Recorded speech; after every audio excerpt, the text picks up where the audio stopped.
Sibingelele ababukeli Black Live TV, igama noNhlanhla uMamile wakaZondi. Sikhona la kuhlelo lethu lumnandi kakhulu sithi skipha zona izimfihlo.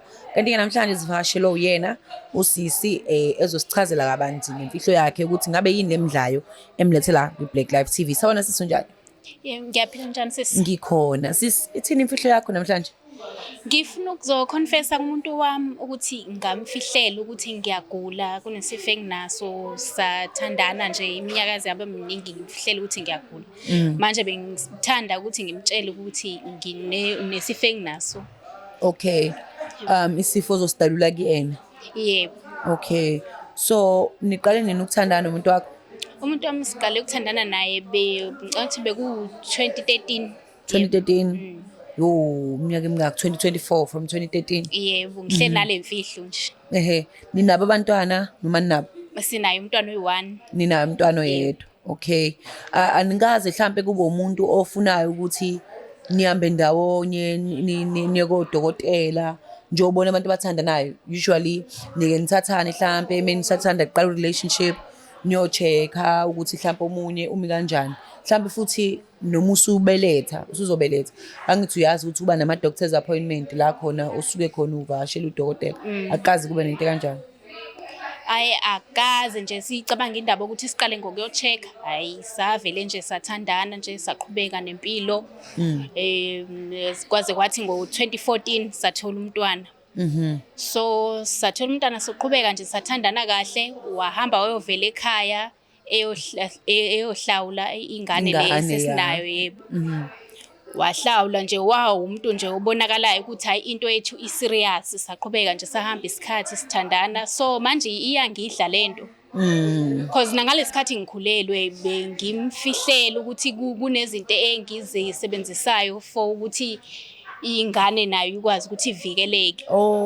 Akakwazi ukubona lokho, so nako lokho ngifuna ukuthi ngikuveze kuyena ukuthi kukhona into ezikanjalo nje. Iyona lento ngifuna ukuzwa ukuthi njengoba senize nazalisana ubumfihlela mhlawumbe umuhamba wedwa uyo-check-a zonke lezi zinto ezikanjalo. Konke nje ukusemakhadini nako bengenza sure ukuthi akaboni lutho nje. Yebo. So okay. So manje njobe ingane isikhulile nayo. Yona ingane injani? Ayigula ayinalutho? Hayi ingane ayinalutho ingane. Ayikho nje futhi nento esolisayo nje. Kodokotela uyabazi ke basebenza ngezinga eliphezulu, ingane zange zibe nalutho. So manje uma ucabanga ubaba omntwana emva kwesikhathi side kangaka angakuxolela nje ubususho nawe useyinhlelweni zokuthi akuthathe? Hayi angazi sisiwami, angazi. Kodwa yena ngiyangimuzwe meyikhuluma ukuthi kahle kahle lesifo isifo asisabayo. Kuyisifo nje asisabayo. Angazi nokuthi uzofila kanjani lento mase ukuthi ngiyamtshela yona.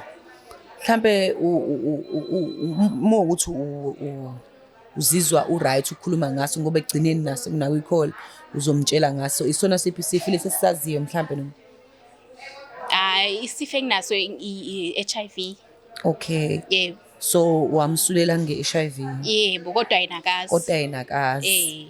Akaze mhlawumbe abe nokugula ever since nathandana okungase kumnyise kudokotela kungise sasamagazi? No, akazi. Akaze Lutho nje. Okay. So menikhuluma naye ngalesi sifo mhlawumbe sibonela kubantu ukasabe? Usaba kakhulu. Angazi nanendlela nje azafila ngayo mase ukuthi ngiyaqala ngiyamchazela ukuthi sinento kanje mina naye. Ukuthi uzafila kanjani kusiyama angazi. And sesinanengane nani. Sinanengane side nje isikhathi sithandana, kumnandi nje ku relationship yethu. Ayikho nje into esolisayo. Yonke into nje i-right. Yeah. So wena ku case yakho umuntu othathayo i-treatment yakhe? Yebo ngiyayithatha mina. Yabona nje isimo engiphila ngaphasi kwaso sinzima. Ngiyayithatha mina nakhona kuba ukuthi ngiyafihla. Kodwa wenza sure ukuthi yena angaboni, ngenza sure ukuthi mina ngiyayithatha kodwa yena akazi lutho. Nasema nokamagazi akho umuya kuma-check uyenza sure nje ukuthi ngiyamfihlela yonke into. Kodwa ngakwena esimeni sakho wena uyazinakekela? Yebo ngiyazinakekela mina ngakwesami isimo. So manje iyangidla lento ukuthi yena ayikho indlela naye yabona nje. Wena lesi sifo ufike naso kena? Yebo ngifike naso kuyena. Ehe. Okay, Ngeke nje sengivele nginaso nje kuyena. Kwakuyisifo vele nawe wasithola nje from someone noma? Yebo, yebo. Hayi ukuthi wazalwa naso. Hayi. Okay. So nawe ubusuthi nje mhlawumbe uyasulela komunye noma mhlawumbe ubungaqondile? Hayi bengingaqondile ukuthi kube yileyo ndlela yokuthi ngiyasulela, hayi bengingaqondile kanjalo. But uma eseyibuza ukuthi why singena ku relationship ungabanga nesibindi sokuthi ungitshela. Usho ukuthi Sisaqala singena yes.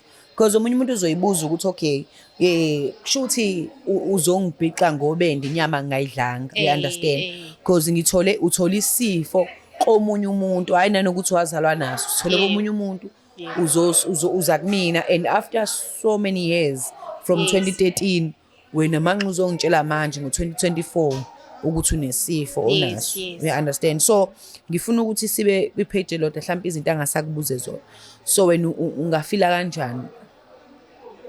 Oh hayi kubhlungu ngempela cause njengoba ngikutshena nje sisi wami ukuthi yena mengimuzwe ekhuluma uyisifo nje asabayo vele.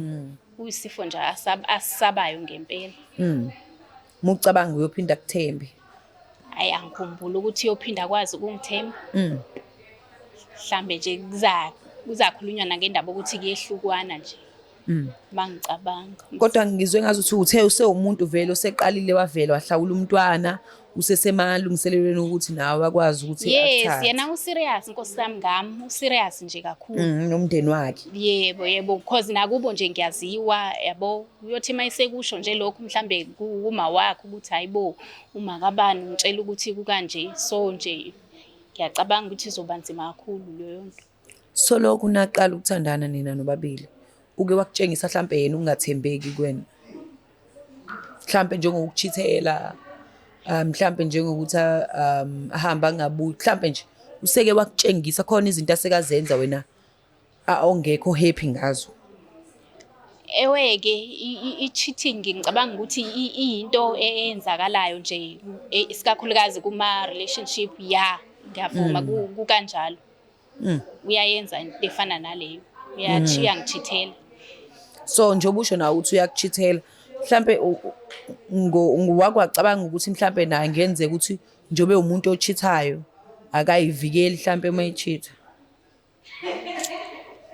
Ngakucabanga lokho but kwaba ukuthi mina vele ngiyazizwa ukuthi lo muntu lo ngiyamthanda, angangifisi ukuthi ngelinye ilanga ngingamluza, uyangithanda nami ngiyamthanda. Ngasho ukuthi kahle kahle into yabangela ukuthi ngimfihlele enye yezinto lezo ukuthi bengingafuni ukuthi ngimluze. So kwaba ukuthi ngiyamfihlela ke isikhathi size siyahamba siba side kangaka. So manje ufisa simfonele yena ubhuti? Yebo bengifisa ukuthi simfonele ngimtshele ukuthi kunento efana nale. Okay. Simfonele simuze uzothini ke? Okay.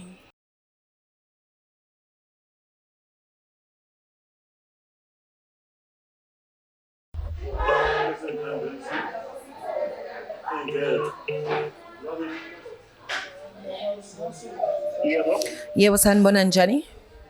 Siyaphila. Siyaphila nathi. Bhuti, yes, ukhuluma no Mamelo from Black Live TV. La sinehlelo esikulona sithi sikhipha imfihlo. Nginosisi la isithandwa sakho. Uma wengane yakho enihlala naye. Ukuthi Yes, ufisa ukudlulisela nje into emidlayo ekuyena for isikhathi eside but ubesaba engazi uzokutshela kanjani. Kanti ke thina kulolu hlelo sike sibavikele abama-guestator ezakuthina ngokuthi abadalula amagama nezindaba aqhamuka kuzona. So yena uzofisa ukuthi akudlulisele lokhu nje azokutshela kona njengamanje. Cela ukumnikeza.